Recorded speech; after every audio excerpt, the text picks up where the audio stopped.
It's Sunday, October the 4th, 2020, and I'm here in Louisville speaking with my son Dustin in Chicago on a weekly political chat.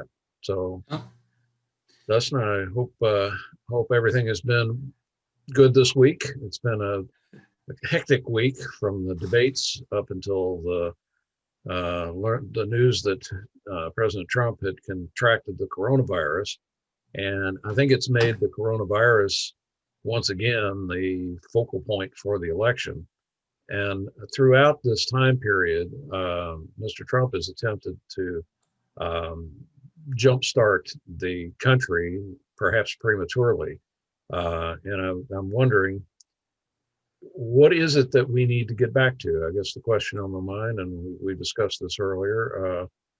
What is the new normal going to be? What kinds of things have we experienced during COVID that maybe will change the way we do things from now on? certainly, certainly. With COVID, this has been a very interesting experience because one, how I'm going about my day has changed slightly. Now, the work I do is all inside the computer mainly, but there is another portion of training people. So, learning how to get through a difficult interaction online because I noticed my whole style has been thrown for a loop because if someone's having difficulty learning something or adapting to a new procedure on the computer or something, anything in that database management realm, being there and emoting a sense of calm is the number one thing that I do. And so I've had to learn how to not do or do that in a different way, and I still haven't figured that out. Tell, People tell being a us, little crass in Zoom. tell me a little bit about exactly what your job is and how your day to day Mhm. goes. You're working with Certainly. a university in Chicago. Tell us Yeah. about that. Right now, I'm at Roosevelt University, which is kind of like a city college. It's a private institution, and they have the bigger draw for them was bringing in students, and especially international students, to a downtown campus. So it's a general programs. They do have a lot of some great master's work with performing arts and real estate management and things like that. But it's a commuter school. Um, and one of the biggest thing is, of course, their enrollment has dropped tremendously because a lot of their students are international and they're not coming back. And it's a little pricier than the community colleges. So why spend that when everything's going remote and everything's up in the air anyway? So they're getting a big hit. Now, what I do is I do database management for them, mainly for their alumni outreach and fundraising programs. And everybody in those offices has to use these computers. And every so often, there's some technical thing that they need to learn to do their job. And it's usually a one on one kind of teaching. Sometimes we do a little classroom. But especially if you're jumping into the technology, the database usage, not management, but just usage, that's always it always can be anxious for certain people in that area. And I it's usually about just kind of making them feel less anxious. So that goes into how do you use this medium. You can hear the tone of my voice. You see my facial expressions, but you don't get all of it. You're not near me, and you're looking at a computer at the same time. Right. Right. Oh, So while the business of the university is slowing down, enrollment is dropping off. Your job really hasn't changed in terms of your your activity. The thing that has changed has been your proximity to those people with whom you're working. So the work continues. You haven't had to stop working, but yeah.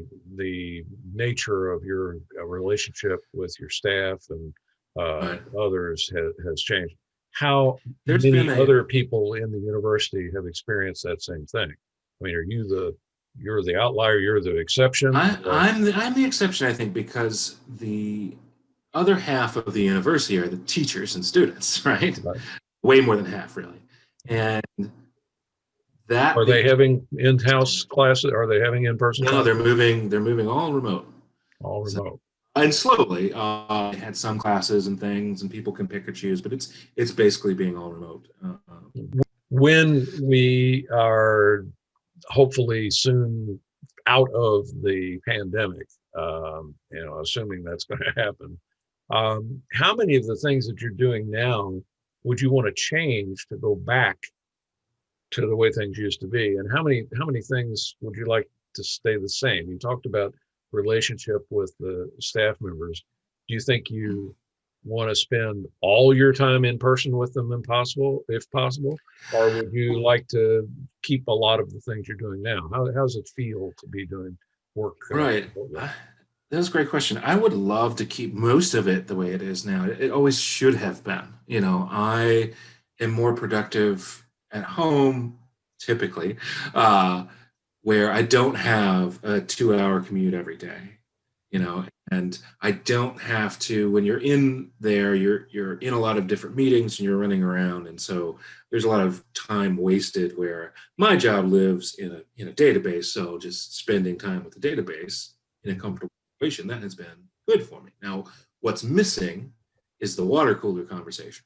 Right. So everything is done in a meeting and everything is a little bit more formal, and you don't get that, hey, this is running slow or this is going to be a fact. Oh, okay, I get it. And it's a very personal kind of thing. Are you in contact with some of the teachers, professors who are now doing remote learning with their students? No, with this, I still deal with I'm starting to pick up more of, like, if the deans are doing outreach to other people's I was community. wondering if you not on the hear student side.